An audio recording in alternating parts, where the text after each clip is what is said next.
Meu nome é Lúcia, tenho 81 anos e, por quase toda a minha vida, guardei um segredo que não era meu, mas que moldou cada passo que dei.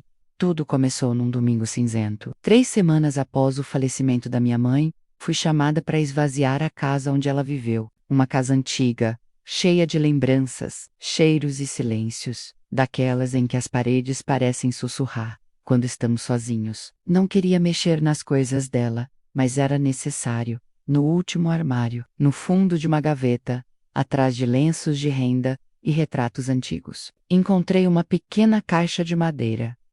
Estava amarrada com um fio de tecido vermelho desbotado. Em cima, uma etiqueta escrita à mão: Lúcia, para quando eu já não estiver mais aqui. Minhas mãos tremiam. Abri a caixa.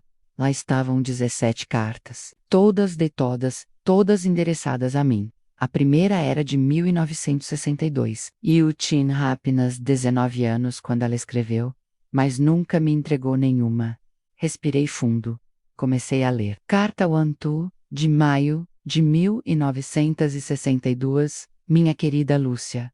Hoje, te vi sair pela porta com seus livros, apertados contra o peito, e uma tristeza nos olhos que me partiu o coração. Quistei, Tmardizer, que o entendo.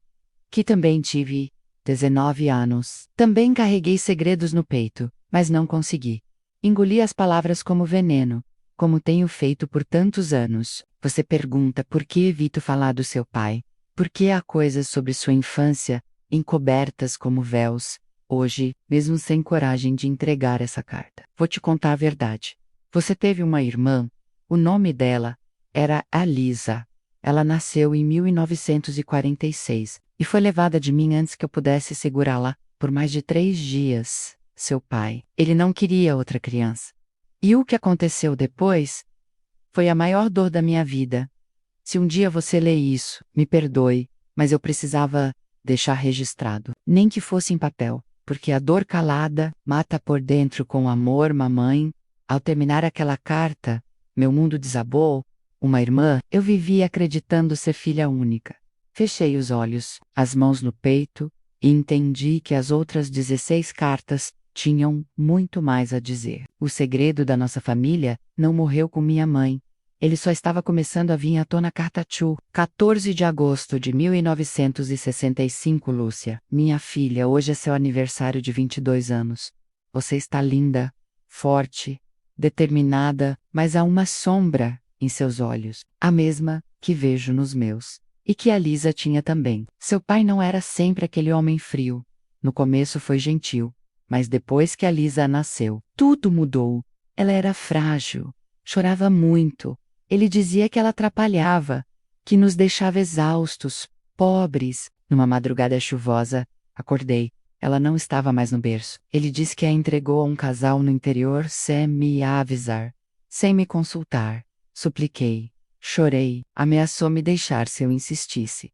Minha voz morreu naquele dia, e com ela, a coragem de te contar a verdade. Carta 3, menos 11 de setembro de 1968. Você se mudou de cidade, e o silêncio nesta casa virou fantasma. Sonhei com a Lisa. Ela usava um vestido azul, me olhava de longe.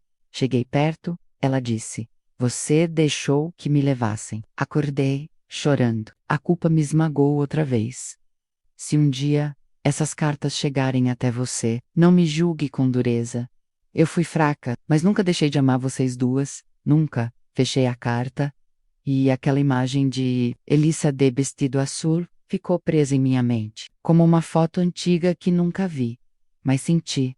Voltei à caixa. Sabia que nas páginas seguintes havia algo ainda mais profundo, algo que minha mãe só revelaria quando eu estivesse pronta.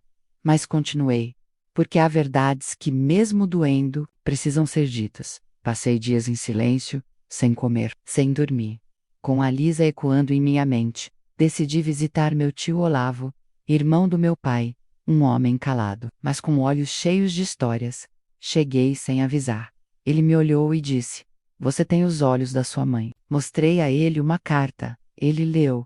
E, me conta tudo. Elisa era real. Nasceu prematura, tinha problemas respiratórios. Meu pai não aceitava fragilidade. Ele a levou. Ninguém sabe com quem minha mãe adoeceu por dentro desde aquele dia. Nunca mais foi a mesma. Carta 4, 1º de janeiro de 1970. Hoje começou um novo ano. Enquanto os fogos explodiam no céu, eu estava sentada no escuro, pensando no primeiro choro de Alisa, no jeito que você tocava o rostinho dela, como se já soubesse que algo a separaria. Vocês eram metades do meu coração. Mas fui forçada a viver só com uma parte batendo. Tentei procurar, juro, mas não tinha nome, nem endereço, nem coragem o suficiente, só me restaram as palavras. Porque uma mãe covarde só consegue deixar isso para trás. Carta 5-22 de março de 1974. Você se casou hoje. Tava linda. Mas eu vi. Faltava alguém no altar. E faltava mesmo. Pensei em Alisa, segurando seu buquê, rindo com você. Talvez ela estivesse viva. Talvez, naquele mesmo momento, ela também sentisse que algo faltava. Me perdoe por nunca ter contado tudo antes, por ter escolhido o medo em vez do amor. Você merecia a verdade. Continuei lendo, carta após carta. Na carta 10, ela disse: às vezes quando você me abraçava, eu queria tanto te contar, mas a vergonha me calava. Fui vítima também do medo do seu pai. Toda mãe que se cala diante da dor de um filho se transforma em sombra. Carta 16 menos, já perto do fim da vida. A médica disse que tenho pouco tempo. Só penso em você, em Alisa, no que poderíamos ter sido se encontrar essas cartas. Me perdoe, eu te amei, mesmo errando, mesmo calando, mesmo pequena, diante do que exigia coragem. Carta 17-5 de agosto de 2023, minha filha. Hoje é seu aniversário. Talvez eu não esteja mais aqui, mas quero que essa carta seja a última de todas. A mais importante, você foi minha luz. Mesmo quando a casa escureceu, fui uma mãe partida, tentando colar os pedaços da culpa com palavras não ditas. Se você decidir procurar a Lisa, tem minha bênção. E se não conseguir, saiba que tentei do meu jeito, com cartas, com silêncios, com amor quebrado, mas ainda, amor, eu te amo. Adeus. Fechei a última carta. Com as mãos trêmulas, segurei a caixa, como se fosse a alma da minha mãe. Na manhã seguinte, fui à casa onde ela nasceu, bote na porta. Uma senhora abriu. Minha tia-avó, mostrei as cartas. Ela olhou para mim e disse: sua irmã está viva. Contou sobre um casal de São Paulo que apareceu com uma criança doente anos atrás. Disseram que ela vinha de uma família do interior.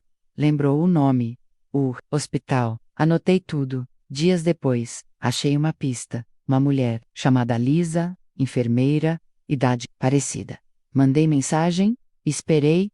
2 semanas depois, recebi uma resposta.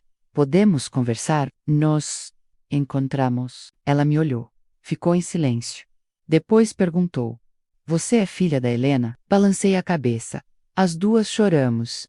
Ela também tinha cartas, escritas para uma mãe que nunca conheceu. Hoje temos uma ligação frágil, mas real, no aniversário da nossa mãe. Abrimos a caixa juntas, lemos cada carta, asterisque e enterramos todas aos pés de uma árvore. Uma árvore que agora carrega 17 cartas e 2 filhas, que, mesmo tarde, se reencontraram. Essa é a história real da mulher que escreveu 17 cartas. E da filha que, mesmo em silêncio, ouviu cada uma delas. Se essa história te tocou, compartilhe. Talvez alguém esteja esperando a coragem que você tem agora. Não espere a vida passar. Diga, escreva, abrace, antes que seja tarde demais.